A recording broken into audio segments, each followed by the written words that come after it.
Արցախի հանրապետության խորհրդարանը նիստ է գումարել, օրակարգում ունենալով օրենսդրական փոփոխություններով նախագահի հետագա պաշտոնավարման հարցի կարգավորումը։ Մեծամասնության որոշմամբ փոփոխություն է եղել, քանի որ Հայաստանում համապետական ընտրություն կատարելը անհնար է դարձրել գործող իշխանությունը, խորհրդարանը կարող է ընտրել նախագահ, մինչև հնարավորության ստեղծվելը։ Փոփոխությունները վերաբերում էին նախագահի ինստիտուտի պահպանմանը, որովհետև որոշ լրատվականներ սխալ ինֆորմացիա են տալիս, որ այն վերաբերում է նաև խորհրդարանի շարունակականությանը։ Խորհրդարանի շարունակականությունը նման իրավիճակներում արդեն իսկ եղած մեր ունեցած համանդրություն ինքը ապահովում էր։ Պատգամավորի խոսքով օրենսդրական փոփոխության հիմքում Արցախի նախագահի ինստիտուտի պահպանումն է։ Իսկ ինչու են կարևորում ինստիտուտների պահպանումը։ Արցախի պետական ինստիտուտների պահպանումը, Արցախի նախագահի ինստիտուտի շարունակականության ապահովումը մեզ համար ունի ռազմավարական նշանակություն, որովհետև մեր հանրության մի սպառ գանվածի համար Արցախի էջը պատված չէ։ Այսօրվա իշխանությունները վաղը չեն դիտելու, իսկ վաղը, որպեսզի մենք կարողանանք ավելի չայական դիրքերի շարունակենք Արցախյան գոյապայքարի բանակցային գործընթացը, մենք պետք է կարողանանք նաև ինստիտուցիոնալ ներկայացվածություն ունենալ։ Պետություն պետության ներսում չի կարող լինել, կարծում են գործող իշխանության ներկայացուցիչները։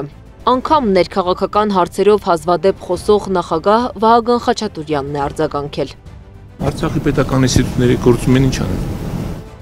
Արցախի ինստիտուտների պահպանմանը հատուկ հանձնարարություններով դեսպանի պաշտոնում եղած ժամանակ Էդմոն Մարուքյանը դեմ էր Արցախի ինստիտուտների պահպանմանը։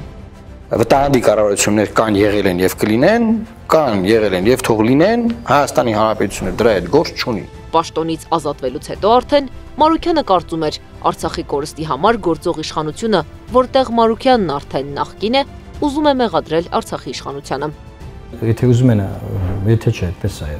գցեն այդ ամեն ինչը Արցախի ղեկավարության գրպանը, բացի Պուտինի գրպանից։ Դա անելուց էլ անգամ ուշադիր չեն, էլի, այնքան հակասական բաներ կա։ Պաշտոնյաների կարծիքները փոխվում են ըստ քաղաքական ու անձնական շահերի, բայց Արցախի պետական ինստիտուտների պահպանման հարցը պետք է վերջնական որոշվի։ Պահպանումը անհրաժեշտ ու կարևոր է։ Աշխարհում կան դեպքեր, երբ որ տվյալ պետությունը օրինակ գործում է վտարանդիության պայմաններում, առնվազն Արցախի կառավարությունը պետք է ստանա վտարանդի կառավարության կարգավիճակ եւ շարունակի իր գործունեությունը Հայաստանի Հանրապետությունում այնքան ժամանակ, մինչեւ արցախցիների հավաքական վերադարձի ավելի նպաստավոր պայմաններ ստեղծվի։ Մետաքսե Հակոբյանի խոսքով Արցախի խորհրդարանի նախաձեռնած օրենսդրական փոփոխությունները միտված են ոչ միայն վարչական ճգնաժամից խուսափելուն, այլև պետականության զգացողության պահպանմանը։ Անի Աբաղյան, Նոնա Գևորգյան, ABC Media։